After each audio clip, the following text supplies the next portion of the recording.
from this resupply mission involving these more than 100 civilian vessels, are we seeing any sort of aggression from China, such as the water cannons like we saw before? I think you've seen there haven't been any sort of extraordinary incidences. That right? There's been a lot of shadowing, a lot of blocking, but you haven't seen the water cannons come out. You haven't seen sort of any sort of really risks of collisions or anything like that. So far everything seems to be okay. And I think that certainly if you were to see those tactics used by China, these small vessels are not made to withstand that kind of punishment. A water cannon used against an indigenous fishing boat would end very, very badly. So I think that China understands this, and I don't expect them to use those kinds of measures. Satellite images are showing that there's a Chinese Navy ship also in the area. I want to ask you, what does that say about China raising the tensions in the region in the sense that we're going from Coast Guard law enforcement ships and now a step higher to military ships?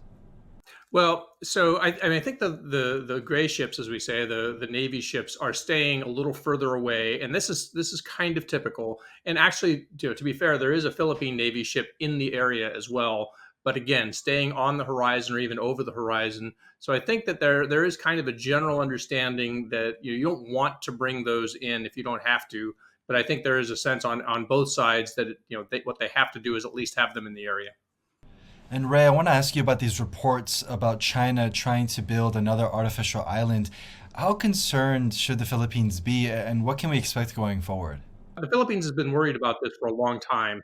And of course, they have already seen this in their backyard. So, Mischief Reef, which is where there is now a large artificial island turned into a large Chinese military base, started out as just a reef. And then they started dumping coral on it. And then they did a lot of other things. And eventually, now it's a very large military base with a port and an airfield.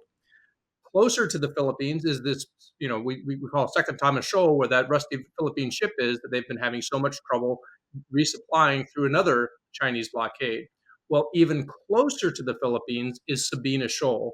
And so that's why the Philippines is so concerned is would be if China were to essentially reclaim this and turn it into an artificial island and even a military base, that would be the closest base to the Philippine mainland, or in this case, the archipelago of any of them.